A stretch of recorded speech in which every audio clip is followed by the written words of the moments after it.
ക്രെയിനിന്റെ കാര്യം പറയുമ്പോൾ ഏറ്റവും വലിയൊരു പ്രതിസന്ധി കണ്ടതും അങ്ങാണ്. എന്നാൽ ഏറ്റവും സന്തോഷകരമായ ഒരു ഇപ്പോൾ ഇതിനു മുമ്പ് ഈ ആദ്യ ക്രെയിൻ വരികയും അല്ലെങ്കിൽ ആദ്യ ബർത്തിങ് നടക്കുമ്പോഴൊക്കെ അങ്ങ് മന്ത്രിയാണ്.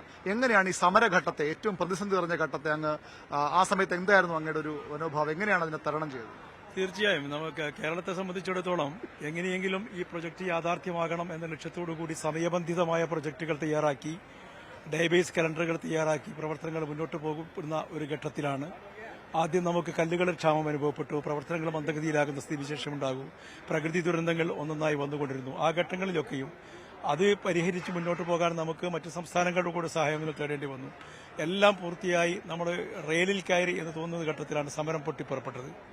സമരം ശക്തമായി മുന്നോട്ട് വരുന്ന ഘട്ടത്തിൽ സമരത്തോട് ഒപ്പം നിൽക്കുന്നവരെ നമുക്ക് നേരിൽ കാണാൻ കഴിയും. പക്ഷെ സമരത്തെ പിന്നിൽ നിന്ന് അതിനെ കുത്തിയ കുറേ ആളുകളുണ്ടായിരുന്നു. അവർക്ക് രാഷ്ട്രീയമായ ദുഷ്ടലാക്ക് മാത്രമാണ് അത് ഉണ്ടായിരുന്നത്.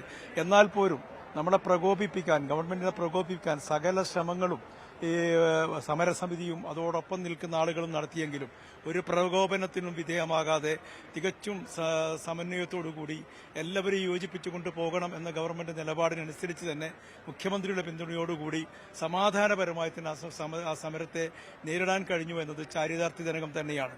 ഇന്ത്യൻ സ്വാതന്ത്ര്യ സമരത്തെക്കുറിച്ചൊക്കെ പറയുമ്പോൾ നമ്മൾ പറയാണ്ട് മഹാത്മാഗാന്ധി നടത്തിയിട്ടുള്ള ഒരു വിപ്ലവത്തെ, സമാധാന വിപ്ലവത്തെക്കുറിച്ച്, അതേപോലെ തന്നെ നമുക്ക് പരിചിതമല്ലാത്ത രീതിയിലുള്ള ഒരു സമരത്തെ അഭിമുഖീകരിക്കുകയായിരുന്നു നമ്മളത് ചെയ്തിട്ടുള്ളത്. തികച്ചും സമചിത്തതയോടുകൂടി പെരുമാറിയതിന്റെ പേരിൽ ശക്തമായ ഒരു നിശ്ചയദാർഢ്യത്തിന്റെ പേരിൽ തന്നെയാണ് ആ സമരത്തെ വിജയകരമായി ആ സമയത്തെ പ്രതിരോധിക്കുന്ന കാര്യത്തിൽ വിജയകരമായി മുന്നോട്ട് പോകാൻ കഴിഞ്ഞിട്ടുള്ളതും ഈ പോർട്ട് യാഥാർത്ഥ്യമാക്കാൻ കഴിഞ്ഞിട്ടുള്ളതും എന്നത് യാഥാർത്ഥ്യമാണ്.